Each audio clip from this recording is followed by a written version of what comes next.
Mass क्या होता है? It's the amount of matter or the number of particles in an object. Okay? And is it a scalar quantity or a vector quantity?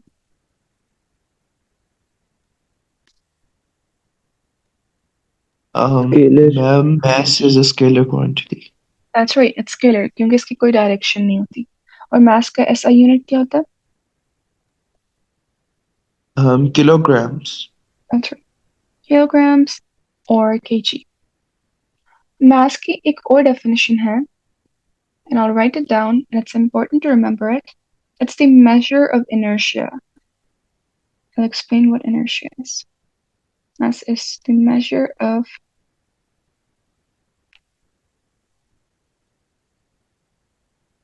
inertia. Inertia क्या होता है? कोई भी object है ना, it's reluctant to change its current state. जैसे कि अगर एक कार मूव कर रही है, if it's moving at a constant velocity or whatever velocity, तो उसको रोकना मुश्किल है. आपको रोकने के लिए फोर्स लगानी पड़ेगी. अगर एक कार स्टेशनरी है तो उसको चलाना मुश्किल है. सॉरी. तो आपको उसको चलाने के लिए फोर्स लगानी पड़ेगी. Every object wants to stay in its current state. ठीक है. जैसे कि अगर कोई जैसे छोटे बच्चे होते हैं उनको स्कूल भेजने के लिए क्या था, sorry I sorry I lost my trail of thought. अगर कोई छोटे बच्चे when they are awake at night तो उनको सुलाना मुश्किल होता है और सुबह उनको उठाना मुश्किल होता है स्कूल भेजने के लिए. इसी तरह inertia is that very similar concept. कोई भी ऑब्जेक्ट जिस स्टेट में है ना वो चाहता है कि वो उसी स्टेट में रहे. कोई ऑब्जेक्ट मूव कर रहा है तो उसको रोकना मुश्किल है और कोई स्टेशनरी है तो उसको मूव करवाना मुश्किल है. So inertia is the reluctance of a body to change its current state. Reluctance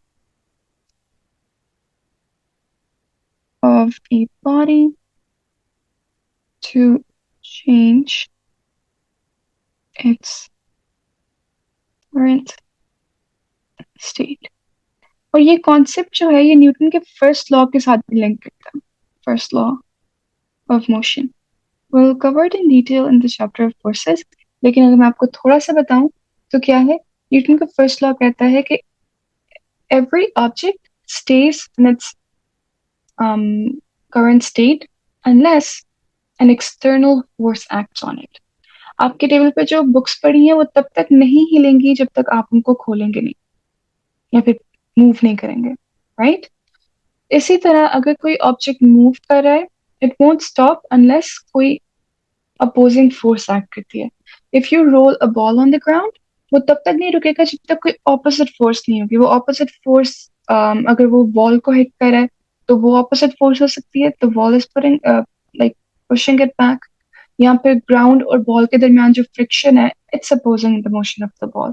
तो जब तक कोई एक्सटर्नल फोर्स एक्ट ना करे the object, any object will stay in whatever condition it is. और mass क्या होता है? Measure of inertia. ये reluctance ज्यादा है या कम है उसको measure करना mass है. जैसे कि अगर आपके पास let's say दो कार्ट्स हैं, एक कार्ट खाली है और एक कार्ट में बहुत ज्यादा सामान. दोनों carts like they are moving towards you. आपने अगर दोनों को रोकना हो तो किस कार्ट को रोकना आसान है, खाली कार्ट को या फिर मैसिव कार्ट को?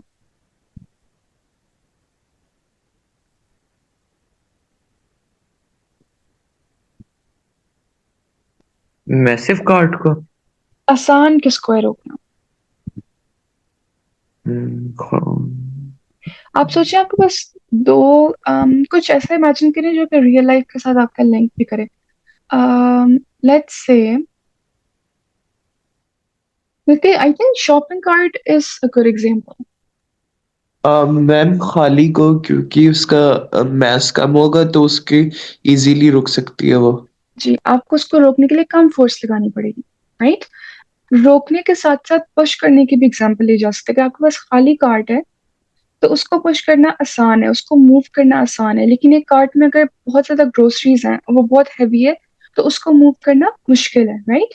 तो जितनी ज्यादा मैसिव चीज होती है उसका इनर्शिया उतना ज्यादा होता है, उसको उसकी रिलक्टेंस ज्यादा होती है अपनी करंट स्टेट को चेंज करने के लिए, वो ज्यादा लाइक फोर्स लगानी पड़ती है उस पे आपको, उसको मूव करने के लिए या स्टॉप करने के लिए। Okay, so the more massive something is, more massive, the more inertia it has. Ma'am inertia का कोई फॉर्मूला होता है? नहीं, inertia का कोई फॉर्मूला नहीं है आपके सिलेबस में, और मुझे नहीं लगता होता भी है। It's just like a term or a concept.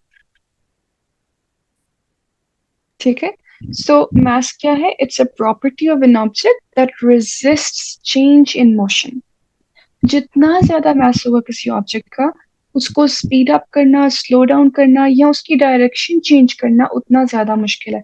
आप बस एक शॉपिंग कार्ट की एग्जांपल अपने जहन में रखें। If you ever go for groceries, तो आप इसको इमेजिन कर लेना कि when the cart is empty, तो उसको मूव करना कितना आसान है, उसकी डायरेक्शन चेंज करना कितना आसान है, और उसको रोकना भी आसान है। लेकिन जब पूरी कार्ट ग्रोसरीज से भरी है, तो फिर उसको मूव करना भी मुश्किल है, उसकी डायरेक्शन चेंज करना भी मुश्किल है, और उसको रोकना भी मुश्किल है। Okay, now the next point is, ma'am yes, ma'am जिस तरह गोल्फ बॉल है, अगर हम उसे हिट करें तो एक ऐसा पॉइंट आता है जहाँ पे अगर कोई भी बहुत बड़ी लैंड है, कोई एरिया है, तो वहां पे वो खुद ही स्टॉप क्यों हो जाती है? वो किसी अगर दीवार के साथ ना भी लगे फिर भी। क्योंकि देयर सर्टेन फैक्टर्स। पहला फैक्टर, बल्कि हर फैक्टर में ही अपोजिंग फोर्स का कॉन्सेप्ट आता है। उसकी ग्राउंड और बॉल के दरमियान जो फ्रिक्शन है वो, फिर बॉल की एयर के साथ जो फ्रिक्शन है यानी कि एयर रेजिस्टेंस, इन सब फैक्टर्स की वजह से the ball stops moving. End में कॉन्सेप्ट क्या होता है? There is some external force that's acting on that ball.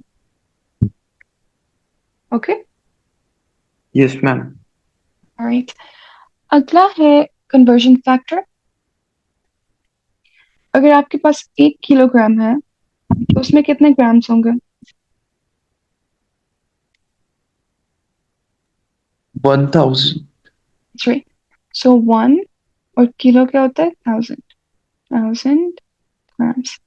और अगर आपने ग्राम्स से किलोग्राम्स में जाना है, तो 1 ग्राम में कितने किलोग्राम्स होंगे? 0.001 ग्राम्स। ये हमने कैसे किया? यहाँ पे आपने याद रखना है कि जब किलोग्राम्स से ग्राम्स में जाते हैं तो मल्टीप्लाई करते हैं 1000 से, और जब ग्राम्स से किलोग्राम्स में जाते हैं तो डिवाइड करते हैं 1000 से। ये कन्वर्जन फैक्टर बहुत इंपॉर्टेंट है। ओके, इसको याद करना।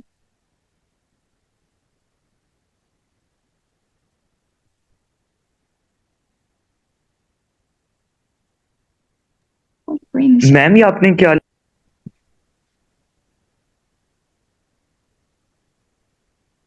कहाँ पर?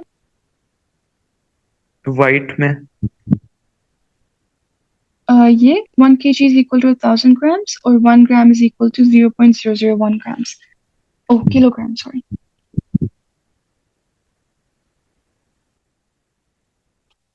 1 kg में कितने ग्राम्स होते हैं? 1000 ग्राम्स।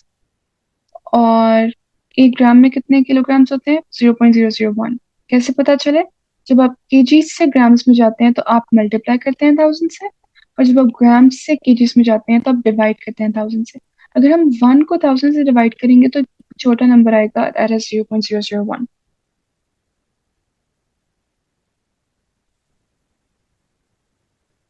Is that clear?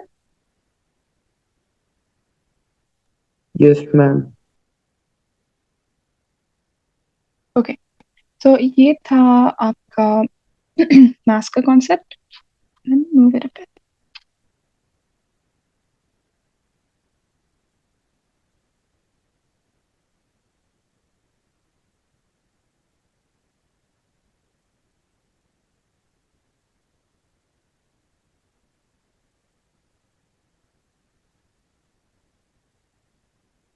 अगला है हमारे पास वेट। वेट क्या होता है? कि कोई भी, मैम हम यस, इनर्शिया बस हमें पता होना चाहिए।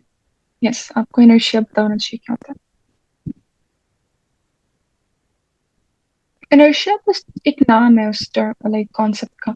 कॉन्सेप्ट आपको ये याद रहना चाहिए कि कोई चीज जितनी मैसिव होगी उसको रोकना उतना मुश्किल होता है। और this is like a very simple concept, इसमें कुछ याद करने की जरूरत नहीं है। सिंपल डेली लाइफ के जो एप्लीकेशंस हैं उनको सोच के भी आप ये क्वेश्चंस कर सकते हैं।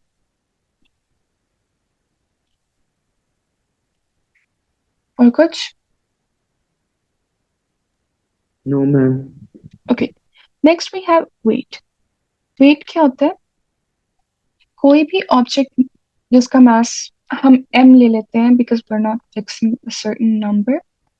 अब आपके पास कोई भी ऑब्जेक्ट मास m वाला जिसका मास m हो, अर्थ की या किसी भी प्लैनेट की ग्रेविटेशनल फील्ड के अंदर मौजूद हो, तो उस पे एक फोर्स एक्ट करती है, ग्रेविटी की force, and that is towards the centre of the earth. उस फोर्स को हम वेट कहते हैं। वेट क्या है? It's a force of gravity acting on an object. So this is your mass m and this is the value of g, gravitational field strength. So this force is what? This is the product of mass and g. I'll repeat that. This region around the earth in which the gravity, like in which the force of gravity can act, is your gravitational field. वो region या वो field earth के around जहां पर gravity act कर सकती है, वो आपकी gravitational field है। और जो ये force of gravity है, इसका नाम weight है।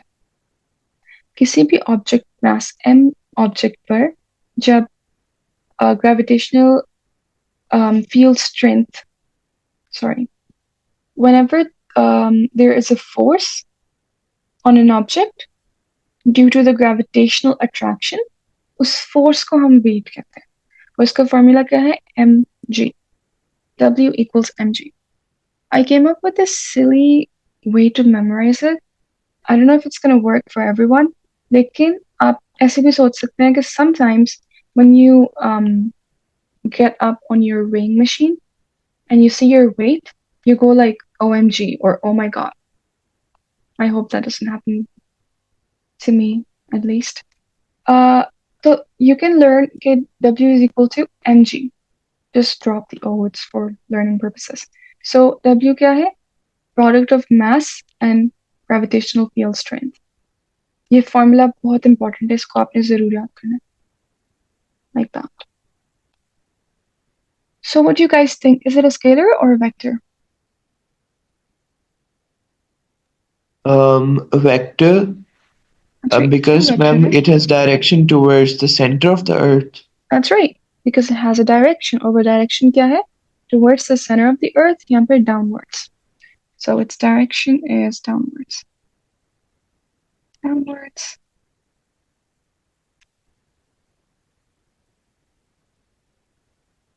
Or you can say towards the center of the earth.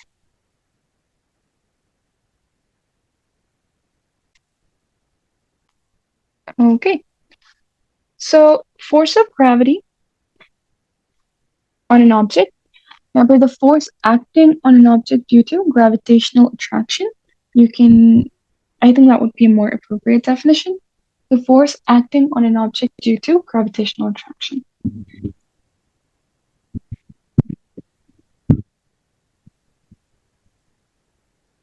Ma'am यहाँ पर m mass है ना? Yes, m mass. और आपको एक तो ये फॉर्मूला आना चाहिए और इसको रीअरेंज करना भी आना चाहिए। मैं आपको ना यहाँ पर that will be applicable for every and anything, like any formula, उसको रीअरेंज करना आना चाहिए। क्वेश्चन में आपसे जो टर्म पूछते हैं ना, पहले आपने अपना फॉर्मूला रीअरेंज करना है, एंड में वैल्यूज और नंबर्स प्लग करना। That's like the best practice that I have learned. शुरू में मुझे बहुत अजीब लगता था कि पहले मैं फॉर्मूला रीअरेंज करूं फिर वैल्यूज प्लग करूं, पर इट्स द इजीएस्ट थिंग, क्योंकि जब आप नंबर्स लिखते हैं तो वो नंबर्स लिखना most of the times lengthy होता है। पहले हमेशा फॉर्मूला रीअरेंज करें फिर वैल्यूज प्लग करें। और फॉर्मूला रीअरेंज कैसे करते हैं? जी की वैल्यू तो आपसे पूछेंगे नहीं क्योंकि दैट्स समथिंग यू नो, लेकिन पूछ भी सकते हैं, क्या पता वो आपको कुछ ऐसा सिनेरियो देते हैं जहां पर जी की वैल्यू थोड़ी सी डिफरेंट हो। तो आपको भी पूछी जा सकती है, लेकिन अगर आपके पास 3 टर्म्स हैं और उनमें से एक आपको फाइंड करनी है तो बाकी दोनों प्रोबेबली गिवन होंगी, ठीक है। तो जो आपसे वो फाइंड करने के लिए कह रहे हैं उसको सब्जेक्ट बनाएं, मतलब उसको आइसोलेट कर लें और बाकी सारी टर्म्स इक्वेशन की दूसरी साइड पर ले जाएं। Let's look at this one. अगर आपको m फाइंड करना है तो आपकी इक्वेशन की इस साइड पर खाली m रह जाना चाहिए और बाकी सब कुछ दूसरी साइड पर चला जाना चाहिए। सबसे पहले आप वो दूसरी साइड पर वो टर्म लिखेंगे जो ऑलरेडी मौजूद है, जैसे कि w ऑलरेडी मौजूद है दूसरी साइड पर, पहले आप w लिखेंगे, वेट, उसके बाद m को खाली इधर रखने के लिए g को दूसरी साइड पर जाना पड़ेगा। g यहाँ पर m के साथ मल्टीप्लाई हो रहा है, दूसरी साइड पर जाकर डिवाइड हो जाएगा। सो w divided by g is m। इस तरह आपको छोटी छोटी बातें आनी चाहिए कि रीअरेंज कैसे करते हैं। ओके, ग्रेविटेशनल फील्ड स्ट्रेंथ हमने अभी देखा था कि g की वैल्यू क्या होती है, 9.81 न्यूटन्स पर किलोग्राम्स, ठीक है। प्लैनेट जितना मैसिव होगा उसकी जी की वैल्यू उतनी ज्यादा होगी, उसकी ग्रेविटी उतनी स्ट्रांग होगी। जैसे कि सन की अगर हम एग्जांपल लें तो सन पर जी की वैल्यू है अबाउट 293 न्यूटन्स पर किलोग्राम्स, अर्थ पर है 9.8 और मून पर है 1.7, राइट। तो जितना ऑब्जेक्ट का मास कम होता जाएगा उसकी ग्रेविटी उतनी वीक होती जाएगी, ठीक है, उसकी ग्रेविटेशनल फील्ड स्ट्रेंथ उतनी वीक होती जाएगी। इवन आप और मैं, like we're also objects with masses, right? We also have a gravitational field strength. लेकिन क्योंकि हमारा mass compared to Earth यहाँ पे बाकी massive objects से अगर compare करें, sun, moon, stars and stuff, we have negligible mass compared to those things. हमारा mass बहुत बहुत कम है, इसलिए हमारी gravitational field strength इतनी strong नहीं है कि हम objects को अपनी तरफ um, attract कर रहे हो, unless you are in a fictional movie or something. So, because we are objects with little mass, तो हमारी gravitational field strength इतनी strong नहीं है कि objects हमारी तरफ float करके आ रहे हो. Okay? So, just the point that I'm trying to make here is कि हर mass की gravity होती है, हर mass की attractive force है, लेकिन ये डिपेंड करती है कि ऑब्जेक्ट कितना मैसिव है। ए लेवल्स में आप शायद ये फॉर्मूला पढ़ेंगे, न्यूटन का law of gravitation, we shouldn't get into that, sorry। उसमें भी आप सीखेंगे कि ऑब्जेक्ट जितना मैसिव होता है ग्रेविटेशनल फोर्स उतनी स्ट्रांग होती है, यानी कि अट्रैक्टिव फोर्स उतनी स्ट्रांग होती है। याद ये रखना है, ऑब्जेक्ट का मास जितना बड़ा होता जाएगा उसकी ग्रेविटी उतनी स्ट्रांग होती जाएगी, उसकी ग्रेविटेशनल फील्ड स्ट्रेंथ उतनी स्ट्रांग होती जाएगी। Okay, clear? Yes ma'am. Okay, next, एक आपको डिफरेंस याद रहना चाहिए कि मास और वेट में क्या डिफरेंस है, और मैं चाहती हूँ कि आप खुद सोचकर मुझे बताएं कि मैं थोड़ी सी बेसिक फाउंडेशन आपको दिखा देती हूँ यहाँ पे। मास जो है वो हमने पढ़ा है कि वो एक स्केलर क्वांटिटी है, लेकिन वेट क्या है, वो मास को हम जी से मल्टीप्लाई करें तो वेट आता है, और जी चेंज हो सकता है।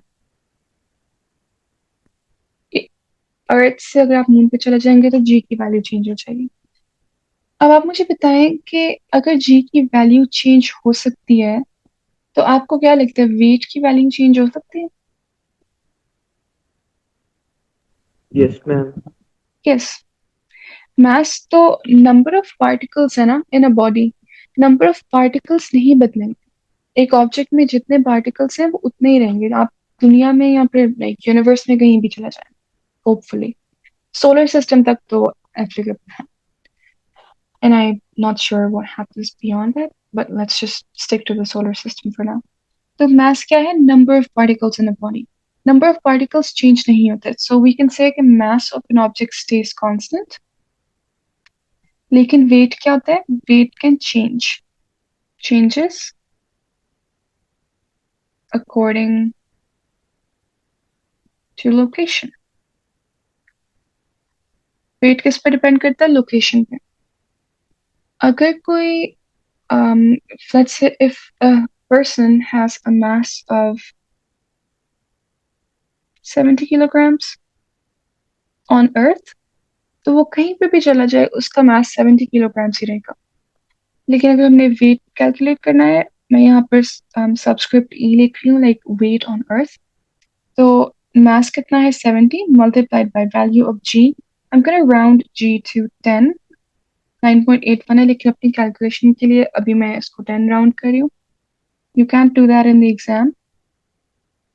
अगर वो आपको खुद कह दें कि g is approximately 10, तो फिर आप यूज कर सकते हैं वैल्यू, वरना मेक श्योर यू यूज 9.81. अच्छा, लेकिन अगर वेट ऑन मून देखें तो मास तो 70 ही है, लेकिन जी की वैल्यू कितनी है मून पर? 1.63 या फिर let's say 1.6 or 7. If we multiply that, we'll get about 114 newtons. And newtons here as well. So you see, weight की वैल्यू अर्थ पर कुछ और है और मून पर कुछ और है. The value of weight can change with location, लेकिन mass नहीं बदलता. Any question or confusion here? No, ma'am. Okay. आप mass measure कर सकते हैं using a balance. Instrument आपको याद रहना चाहिए, 1 mark का question आ सकता है. Instrument कौन सा use करते हैं हम? Balance. I'm not sure about the diagram of it. I don't. Or actually I do. Yep, this one right here.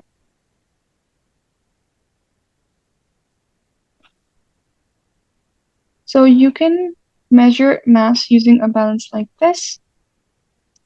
और आप weight कैसे measure कर सकते हैं? You can measure weight using this instrument. It's also a balance. So actually, I would say this is a balance, and I will call this a measuring scale. Let's just call it a scale. जो जिसको हम weight machine कहते हैं. It's like a scale where you can measure the mass actually. Or this instrument will measure the weight of an object. कैसे? क्योंकि यहाँ पर you can actually see gravity acting downwards, so that is how it accurately depicts the weight. Sorry, mass again. Mass is equal to weight by gravity, g. हमने मैंने सिर्फ ऊपर वाले formula को rearrange किया. So you can compare the weight of two objects using this balance. All right.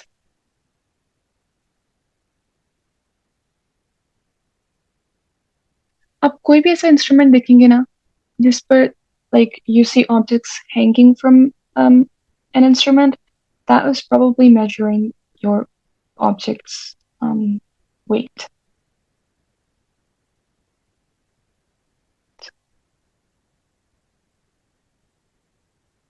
Agla, I want to mention one point about measuring mass and weight. If you have a digital balance, आप इस पे mass कैसे measure कर सकते हो? You will simply, it's really simple. You can even see it in a lab. It will have an on and off button. If you like, of course, one button for on and off. Let's say this is your on off button, on or off. And you'll see one button that is, let's say, the 0 button. Acha. There's a few ways in which you can measure this mass. अच्छा, मुझे आप पहले बताएं, यहाँ तक कोई confusion या question है? No, ma'am. Okay. तो digital balance कैसे use करते हैं? You simply turn on the button and then you have to let's take a few cases first. Let's say आप एक apple का mass measure करना चाह रहे हैं. Apple.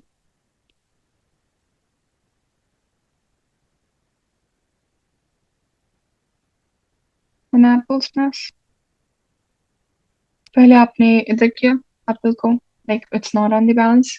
You turned it on, you put the apple on the balance, you read the mass from this scale.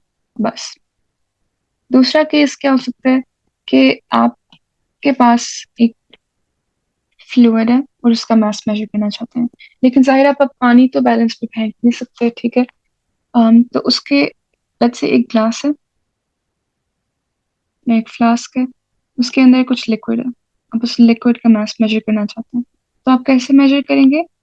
पहले empty glass रखें इस बैलेंस पर, the empty glass on the balance, okay. तो फिर ये बैलेंस कुछ रीड करके आपको बता देगा। Let's say it says 0.2 kilograms, okay? Then what you're going to do is you're going to press the zero button. तो zero button क्या करेगा? ये वैल्यू जीरो पर ले जाएगा। It's going to be gone, like it's not going to include the value of this flask. 0 0. फिर क्या करें? Pour the water in the flask. Let's see, this much water. So it will show, let's say, 0.30 kgs. तो आपने अपना इस liquid का मास major कर लिया, ठीक है।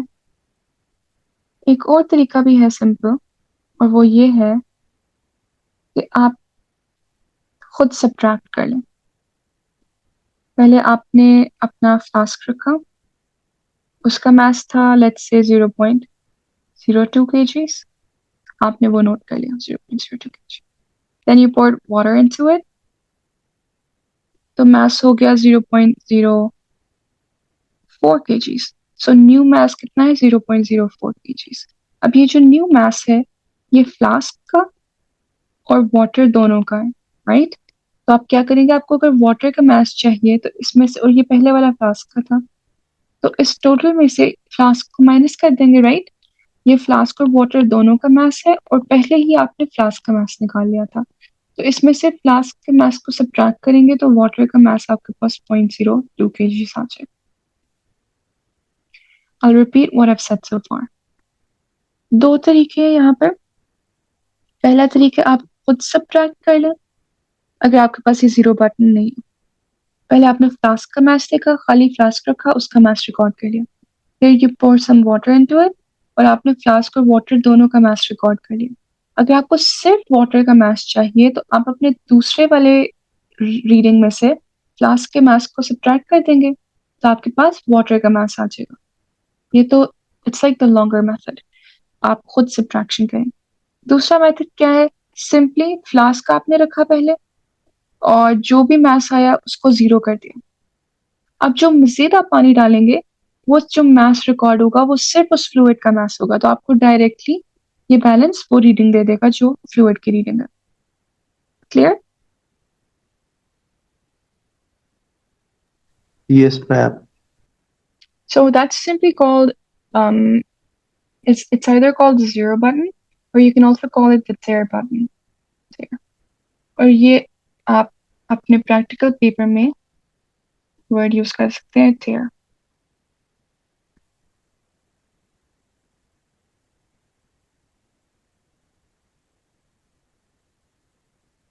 Okay, is that clear?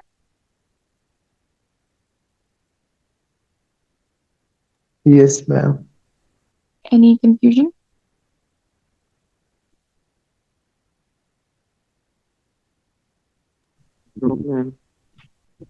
Now I want to briefly go through this one as well. Let's call it the force meter. It's very simple how you can use it to measure the weight. सबसे पहले you just hook your object onto this force meter or Newton meter. It has several names. Then you carefully raise the object in Newton meter so that the object is freely hanging, right?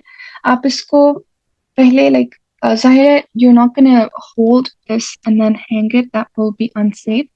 पहले place your objects on a surface, hook this object to the Newton meter, and then carefully raise it ताकि आप gravity उस object पर act कर सके और आप उसका weight calculate कर सकें. Then you have to wait for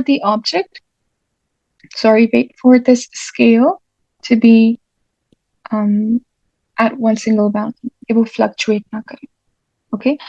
You might have seen people use this one for measuring weight of luggage and baggage, like suitcases, maybe. Okay? Then ये याद रखना है कि पैरेलैक्स एरर के चांसेस कम करने हैं. और पैरेलैक्स एरर कैसे, पैरेलैक्स होता क्या है पहले तो आपको मैं ये याद करवा दूं. पैरेलैक्स क्या होता है? पैरेलैक्स एरर, मैम वो वाला एरर जो आई के डिस्पोजिशनिंग से होता है. excellent, that's right, great. आपकी आई की गलत पोजीशन रखने से जो एरर आता है वो पैरेलैक्स एरर होता है. Parallax error is the error introduced by the wrong positioning of eye. Okay? और आपकी आई स्केल से किस तरह पोजीशन होनी चाहिए? At a perpendicular angle. That's right. So if this is your eye and this is the scale, so your line of sight should be perpendicular to the scale. So this is your scale. This is your line of sight.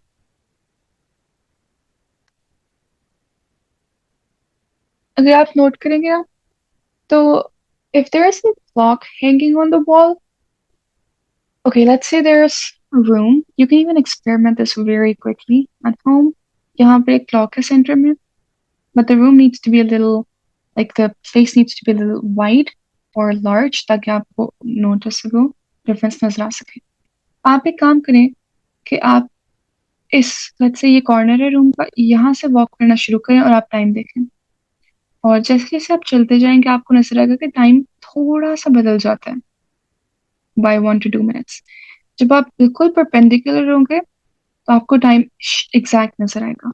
जब आप इधर उधर होंगे तो time थोड़ा सा बदल जाएगा, गलत नजर आएगा 1-2 मिनट आपको. तो आई की डिस्पोजिशनिंग की वजह से जो एरर इंट्रोड्यूस होता है उसको पैरेलैक्स एरर कहते हैं. And you guys need to make sure कि कोई भी इंस्ट्रूमेंट जिसका स्केल मौजूद हो, जिस पे से आपने रीडिंग लेनी है, your eye needs to be perpendicular to that scale. That's it. और आपको जब इस मशीन से वेट पता चल गया तो आप मास की वैल्यू खुद निकाल सकते हैं. इस तरह कि वेट क्या होता है mg. मास निकालने के लिए वेट आपको पता चल गया इस मशीन से, और g की वैल्यू is a constant that we know is 9.81. आप उस वेट को 9.81 से डिवाइड करें तो आपको ऑब्जेक्ट का मास पता चल जाएगा.